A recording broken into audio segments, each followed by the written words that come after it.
Hello, मी त्रिशूल मराठे आणि माझ्या ब्लॉगमध्ये तुमच्या सर्वांचं पुन्हा एकदा स्वागत आहे. तुम्ही बघू शकता मम्मी माझ्याबरोबर, माझी मावशी आहे, दीदी आणि माझा मावशीचा मुलगा सनी आहे. तर आम्ही सर्वजण निघालो आहोत चोपड्याला, नाशिकवरून. चोपडा मनादेश, मनागाव, काय खानदेश, राईट. मग चला या प्रवासात तुम्ही आमच्या बरोबर चला आणि आपण मजा करूया. खानदेश मध्ये जाऊ आणि जरा खानदेशी पण बोलू. मग काय बोल मग काहीतरी खानदेशात. चल पुढे जाऊन आपण पुरणपोळी खाऊ. पुरणपोळी खासूत आपण.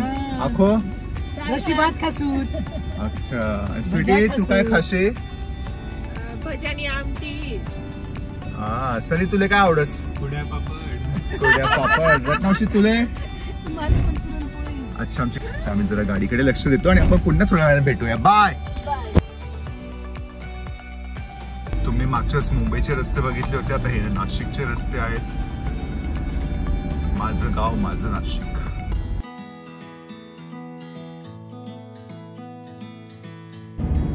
Hello, I am back again. तर मला तुमच्या सर्वांवर एक गोष्ट शेअर करायची. तर मम्मी आणि मावशी यांचे ना जन्मतारीख त्यांच्या वडिलांनी लिहिल्या नाही आहेत. फक्त त्यांना एवढं माहिती आहे की रत्नावशीचा जन्म असतो गुढीपाडव्याला आणि मम्मीचा जन्म असतो कृष्ण जन्माष्टमीला. दरवर्षी वेगवेगळ्या तारखेला सेलिब्रेट करतो. ज्या दिवशी जन्माष्टमी असते त्या दिवशी मम्मीचा बर्थडे सेलिब्रेट करतो. जेव्हा गुढीपाडवा असतो तेव्हा रत्नावशीचा बर्थडे सेलिब्रेट करतो. आणि हे तर काहीच नाही. आमची एक मावशी आहे, तिला तिची जन्मतारीख माहिती आहे पण जन्मवेळ माहिती नव्हती. आणि ती ॲस्ट्रॉलॉजरकडे गेली होती, ज्योतिषाकडे. आणि ज्योतिषने तिला विचारली तुझी जन्मवेळ काय. मग तिने तिच्या आईला फोन केला. अरे ती म्हणजे केवळ मावशी तिच्या मम्मीला फोन केला आणि तिच्या मम्मीने सांगितलं संध्याकाळी बकरी यायची वेळ असते ना तेव्हा तुझा जन्म झाला. म्हणजे बस, म्हणजे तो ऍस्ट्रॉलॉजरला पण चक्कर आले असतील की काय, म्हणजे कोणती वेळ, 6 वाजेपासून रात्री 8 पर्यंत. आणि आता टोल नाका आला आहे आणि टोल नाका आला की राज ठाकरे साहेबांची आठवण येते. कारण की ते नेहमी म्हणायचे टोल नाका बंद करा, टोल नाका बंद करा, पैसे वाचवा. Hello, I am back again. तर आता ना आमच्या गाडीमध्ये एक विषय चालू आहे जनरेशन गॅप बद्दल. तर आता मम्मीची जनरेशन वेगळी, माझी वेगळी, तर सनीची वेगळी. तर मम्मीचं म्हणायचं असं काही नसतं जनरेशन गॅप वगैरे, पण मला तरी वाटतं जनरेशन गॅप असतो. कारण की प्रत्येक 10 वर्षानंतर माणसाच्या विचारांमध्ये फरक पडतो. आज जे मम्मीचे विचार ते माझे नाही आहेत, पण मम्मीला मी तेच सांगतोय की मम्मी जनरेशन गॅप वेगळा आणि म्हणजे वागणूक वेगळी आणि संस्कार वेगळे. तर मम्मीला असं वाटतं की नाही असं नसतं. मम्मी बोल, काय तुझं काय म्हणणं आहे? काय बोलणार, तसं नसतं बेटा, शंका असर होता है. शंका असर तभी होता ना, फिर वो छोटे बच्चों के साथ रहते हैं, तो शंका असर तो होगा ही. बोल स्वीटी आहे. ती तर माझ्यावर ऍग्री आहे ना, ती पण म्हणते हो जनरेशन गॅप असतो. जनरेशन गॅप असतो. माझं असं म्हणणं आहे की तुम्हाला जे काही कळत असतं ना ते पुढच्या पिढीला पण समजत असतं. पण तुम्ही जे मिस्टेक्स करतात ना तर ते मिस्टेक्स ही नेक्स्ट जनरेशन किंवा तुमच्याहून 4-5 वर्षांनी जी लहान मुलं असतात ना ती नाही करत. कारण की ते बघत असतात ना, ते ऑटोमॅटिकली ते शिकून जातात. त्याच पद्धतीने नेक्स्ट जनरेशन अजून एवढी स्मार्ट असते ना की तिला एवढं काही घेणं देणंच नसतं, ती तिच्या मस्तीत असते. तर हा माझा मेन डिफरन्स मला मम्मीला सांगायचा होता. पण मम्मी म्हणते तसं नसतं. मम्मी मग तुला काय म्हणायचं? मम्मी तुला आता काही बोलायचं नाहीये, तू हार मानतेस म्हणजे. तुम्हाला काही बोलायची इच्छा आहे? सब्जेक्ट नाही डोक्यावर डोक्यावरती छत आहे. छत गेलं तर कसं होईल?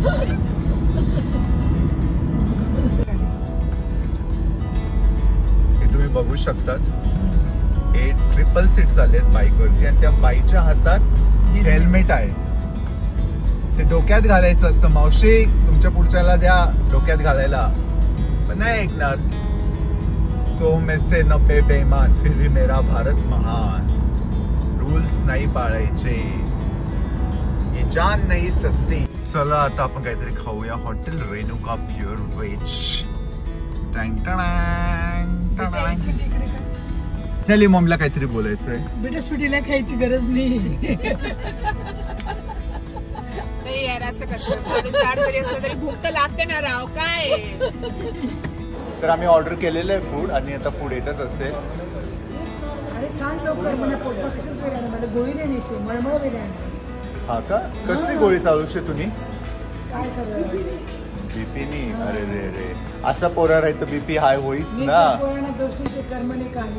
कर्मनी कहाणी हाई आमनी खानदेशी लँग्वेजची आई राणी. मला थोडी थोडी येस, मम्मीला आणि मावशी एकदम बराबर येस. काहीतरी बोला तुम्ही. पनीर चिली सांग, काहीतरी सांग. भज्या आयराणी बोलतस आणि पनीर चिली खातस. चांगलंच आहे. चायनीज खातस, आयराणी बोलतस. काय खायला पाहिजे असली वडा पापड, कुरड्या पापड आणि खातच पनीर चिली आणि बोलतच आयराणी. वा. अरे माझा आम्ही नाशिकचे राहून होतो मग जरा भाषा म्हणजे बदल करणे पडत. ये नाशिकला मी तर बॉम्बेला राहस, मग मी तर काय बोलायला पाहिजे इंग्लिश मा, मग इंग्रजी बोलायला पाहिजे. ही अशी मस्ती चालू आहे. अजून ही मस्ती बघत राहा. थोड्या वेळात आपण पुन्हा कंटिन्यू करूया. तर इथे पराठे आलेत आणि पकोडे आलेत. Yummy yummy in my tummy. तुम्हाला पाणी येते ना पोटात? Sorry, I can't share with you. जसं राहिलंच ना फोनमधून देता आलं असतं असं मी दिलं असतं तुम्हाला सर्वांना, बट नॉट पॉसिबल. तर चला आम्ही एन्जॉय करतो. थोड्यानंतर पुन्हा भेटू. बाय. काय झालं मम्मी? अरे त्याला मी बिस्किटचा पुडा सांगितला तर त्यांनी साधा आणला पार्लेजीचा. मी त्याला म्हटलं गोल्ड मध्ये आहे का, तो लक्ष देत पळत पळत तिकडे गेला. झोप येते काय माहित. मग काय म्हणणं आहे याच्यावरती? अरे मग त्यांनी थांबायला पाहिजे ना, त्याचं ते काम आहे ना. काय करावं? तो अजून काहीतरी म्हणतो त्याच्या आई का आईचं. तिच्या मम्मीचा रिस्पेक्ट करत नसेल तो. नाही करत. त्याच्यावर मला दुःख झालं. हॅलो इकडे.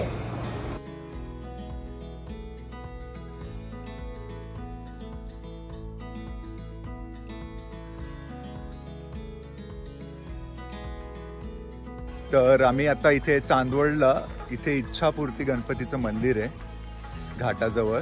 तुम्ही बघू शकता चारी बाजूला डोंगर आहेत आणि इथे मंदिर आहे. मध्ये जाऊ आणि दर्शन घेऊया. गणपती बाप्पा मोरया.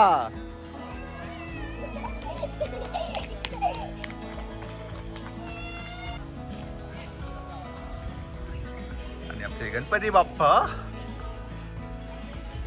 एकदम सुंदर मंदिर आहे. कधी चांदवडला आले तर नक्की या गणपतीच्या मंदिराला व्हिजिट करा. इथे आल्यावरती प्रत्येकाची इच्छा पूर्ण होते, म्हणून या मंदिराचं नाव आहे इच्छापूर्ती गणेश मंदिर. गणपती बाप्पा मोरया. चला पोरांनो गणपतीच्या मंदिरात दर्शन करा. गणपती बाप्पा मोरया. चला तुमच्याविषयी सांगते मी, तुम्हाला सुख समृद्धी देऊ. चला उंदीर मामांचं दर्शन घेऊया. तुमच्याबद्दल पण काही कानात सांगू? तर हे अंकुश शिंदे सर आहेत. हे आपल्याला मंदिराबद्दल काही माहिती देतील. मूर्ती आहे, प्राचीन मूर्ती आहे. प्राचीन मूर्ती? हो, शिवाजी महाराजांच्या काळात. अच्छा, शिवाजी महाराजांच्या काळातली स्वयंभू. हो, स्वयंभू मूर्ती. अच्छा. आणि हे मंदिराला किती वर्ष झाले? 300 वर्ष झाले. हो वाव. आणि ही मूर्ती 1666ला शिवाजी महाराजांनी अभिषेक केला. अच्छा, शिवाजी महाराजांनी अभिषेक केला याचा? अभिषेक केला. अरे वा. तर तुम्ही ऐकलंच की जसं अंकुश सरांनी सांगितलं की या मूर्तीचा शिवाजी महाराजांनी अभिषेक केला होता. म्हणजे एवढी प्राचीन मूर्ती आहे आणि स्वयंभू मूर्ती आहे. वा.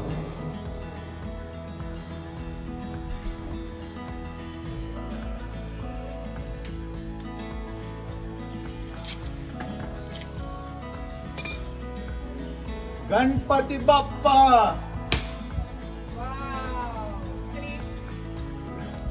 गे गे गे. गणपती बाप्पा मोरया. मंगल मूर्ती मोरया. तर आमच्या सर्वांचं गणपतीचं दर्शन झालंय आणि आता आपण निघालोय चोपड्याकडे जायला. तर पुन्हा एकदा म्हणूया गणपती बाप्पा मंगल मूर्ती. Welcome back. तर आता मी गाडी थांबवली रस्त्यात. फार कडक ऊन आहे तर आम्ही उसाच्या साठी गाडी थांबवली आहे. मामा चिअर्स. चेअर्स बेटा.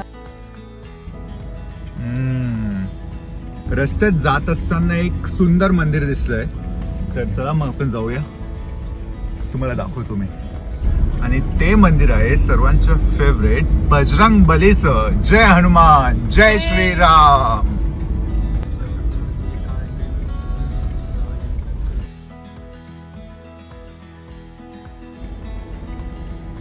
जय हनुमान. तर इथे फार ऊन आहे आणि ह्या उन्हातून जात असताना एक अचानक थंड हवेसारखं वाटलं. ते कोणाला बघून? जय हनुमान. तुम्ही बघू शकता इथे मंदिराचं काम चालू आहे. पण काय मूर्ती आहे. ये जय हनुमान जी. जय श्रीराम.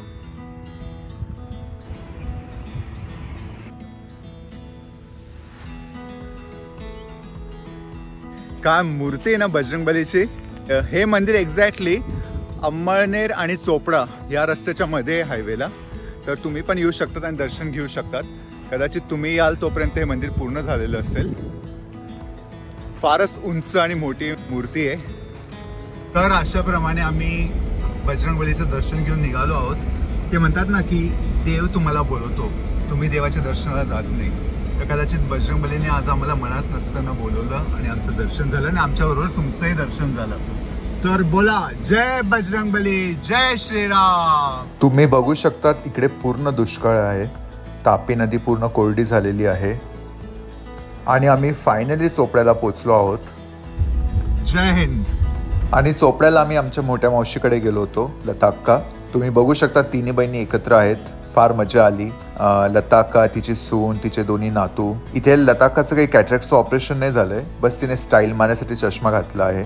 हम साथ साथ है. तर फायनली आम्ही चोपड्यावरून निघालो आहोत. रात्रीचे 8:10 झाले नाशिकला जायला. कसा होता एक्सपिरियन्स सर्वांचा? एकदम छान. मस्त. पण चोपडा फार गरम होतं, पण मजा आली. Bye. See you in some time. Hello everyone. तर आता आम्ही एका हॉटेलमध्ये थांबलोय आणि तिथे आम्ही थाळी खातोय, खानदेशी थाळी. तर मी तुम्हाला दाखवतो. तिच्यामध्ये आहे आंब्याचा रस, पुरणपोळी, भजी, सार, भात, कुरड्या, पापड आणि खापराची पुरणपोळी. आणि ही खापराची पुरणपोळी आहे. मामा मिया. चला या जेवायला. तर फायनली जेवण झाल्यावरती आम्ही नाशिकला निघालो आणि रात्री 2 वाजता नाशिकला पोहोचलो. आय होप तुम्हाला हा व्लॉग नक्कीच आवडला असेल आणि तुम्ही एन्जॉय केला असेल आमच्याबरोबर आमचा प्रवास. तर पुन्हा लवकरच भेटूया नवीन व्लॉग बरोबर. तोपर्यंत स्वतःची काळजी घ्या, स्वस्थ रहा, मस्त रहा. लव यू ऑल.